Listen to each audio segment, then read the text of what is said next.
Čau, teda vlastně dobrý den, já jsem youtuber pro dospělé a vítám vás u vůbec prvních zpráv pro dospělé. Speciální zpravodajské relace, která je určená těm, co zajímá světové dění, jak v kultuře, sportu, ale i politice. Tato zpravodajská relace bude na tomto kanále vycházet každou sobotu, možná pátek, záleží na tom, kolik nám toho nedokonalé české školství Kateřiny Valachové připraví. Donald Trump a Kim Jong-un si navzájem poměřují síly. V Brně se ztratila 4členná rodina, kompletní. Uvidíme.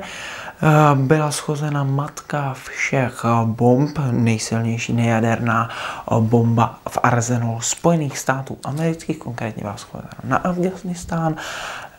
No a v pražském metru se objevila poměrně zajímavá zásilka, konkrétně na skoro nevyužívané stanici Bořislavka.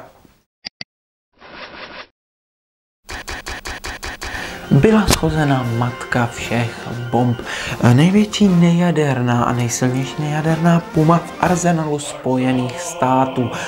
V tomto týdnu to bylo vůbec první poměřování penisu Donalda Trumpa a ostatních zemí. To druhé následovalo hned v zápětí a to je velice aktuální zpráva. V KLDR totiž začínají vrcholit problémy, které mají se Spojenými státy už tak nějak z roku 1947. Takže Donald Trump tam radši poslal několik vojenských jednotek a uvidíme, jak to bude pokračovat, protože na možnou válku už začíná upozorňovat i země, která má s válkami v poslední době zkušeností skoro nejvíc ze všech zemí na světě. A to je Čína.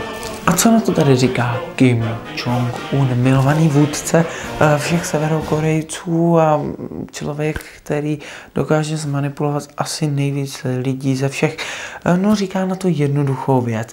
Jestli Donald Trump zaútočí na KLDR, vybombardují celé Spojené státy americké.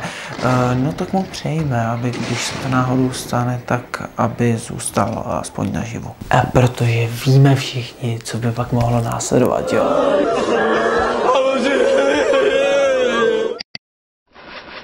Víte, co je aféra tohohle týdne? Ztratila se 4členná rodina z Moravy. Nakonec je našli v Brně. A víte, proč je to největší aféra? Oni se jeden den ztratili a další den se nalezli. Já vás tou podrobností z té kauzy ani nebudu nějak zaneprazňovat, protože to je opravdu tak zbytečné. Já tomu opravdu jako nerozumím. To prostě je kauza na vyplnění času v médiích. No vám měla určitě přepravní kontrola. Prosíme, připravte si cestovní doklady. Kuchařské umění dopravního podniku hlavního města Prahy nám zase něco přichystalo. Víte, co se stalo na stanici Bořislavka v pátek? Někdo si tam nechal kufr. A co se nestalo? Museli přijet pyrotechnici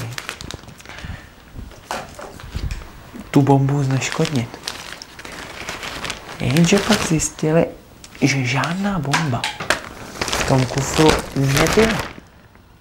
Takže přijeli pyrotechnici úplně zbytečně. 1,5 hodiny jezdilo metro A jenom v trase Davidská depo Hostivař, to znamená jako před 3 lety. A vlastně úplně k ničemu. Někdo si tam zapomněl kufr a musel kvůli tomu před pyrotechnici. A víte proč? V pátek byl totiž státní svátek, Velký pátek, největší svátek křesťanů. To znamená, že všichni se tak strašně obávali teroristického útoku, že museli ty pyrotechnici přijet. Krom toho teda na trasece začala výluka a na závěr tu máme sport, kulturu dneska vynecháme, protože to je úplně, ale úplně zbytečná. V Chomutově se setkala reprezentace v hokeji České republiky a Norska. A hádejte, co stalo. Vyhráli jsme. My jsme vyhráli a to nám nikdo nevezme. Takže uvidíme, zda se dostaneme dál než do čtvrtfinále. Já vám děkuji, že jste se koukali na prvního youtubera pro dospělý, na první zprávy pro dospělý, který budou tedy vycházet každý pátek a já se na vás příště těším, snad se dočkáme dalšího dílu a hlavně snad to přežijeme. Užijte si nejenom krásné Velikonoce, ale upřímně doufám, že Kim Jong-un nezdastane svýho slibu. 조선노동당 총비서이시며 조선민주주의인민공화국 국방위원회 위원장이시며 조선인민군 최고 사령관이신 위대한 용도자 김정일 동지께서 주체 100 2011년 12월 17일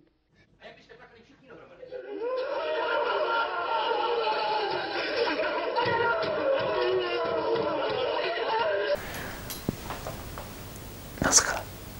Ukončete prosím výstup a nástup, dveře se zavírají.